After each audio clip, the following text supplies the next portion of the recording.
సంబంధం కానీ ఏదైనా రైతు మీటింగ్ అంటే మా ఆయనలో జరిగింది. అలా జరగాలని కోరుకుంటాం.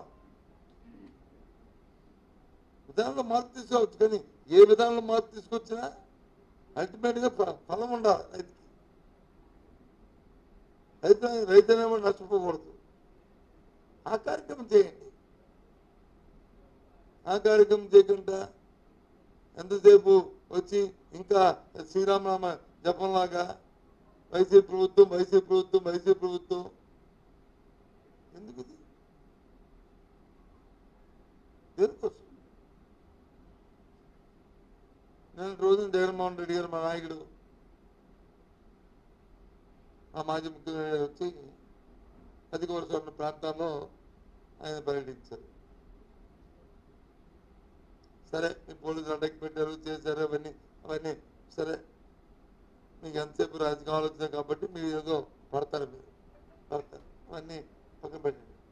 కానీ ఆ రైతులు చెప్పారు కదా, మేము ఫ్యాబ్రికేట్ కాదు కదా, అది వాస్తవాలే కదా, అందులో ఏం తప్పు ఉందా? మీరు ఇచ్చిన కాగితాలనే చుమ్మిట్టే కదా, మీరు ఇచ్చిన ఆర్డర్లు చుమ్మిట్టే కదా ఆయన ప్రెస్ కాన్ఫరెన్స్ లో చెప్పిన మాటలు. ఆయన స్వతహాగా ఏమైనా పాసింగ్ మనకు చేశారా?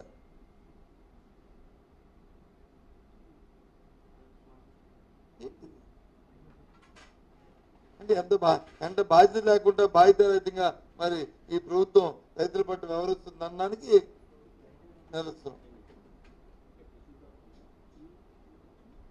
మనం చూస్తే కంప్యూటర్ మీద కూర్చొని ఏదో టీవీ అండి మర్చిపోయినది, ఏదో టీవీ మాటి అనుకుంటున్నాను బాబా. ఆయన చైర్మన్ గారు మరీ ఎక్కువగా మాట్లాడారు. సంతోషం పోనీ అబ్బరం ఉండే తెలంగాణ ఆ శక్తి అని ఉంటే నమ్మలు చుట్టేసి తీసుకెళ్ళి అది ఒరిస్సా తీరంలో మార్చిందండి, హైదరాబాద్ వైజాగ్ తీసుకెళ్ళి. అంటే ప్రేరిస్తారని కాదు, కానీ నవ్వొచ్చింది. నవ్వాలా ఏడాలా ఏం చేయాలో అర్థం అవట్లే. జోక్యం తీసుకొచ్చారు దీన్ని.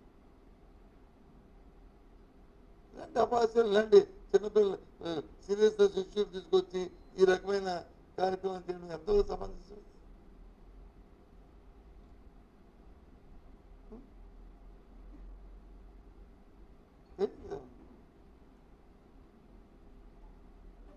ఎక్కడికి నిర్దిష్టంగా ఈ వాటి 18 నెలలు అయింది ప్రకటించమనండి. ఏ జిల్లాకి ఎంత ఈ మధ్యకాలంలో వచ్చే 18 నెలల కాలంలో అధిక వర్షం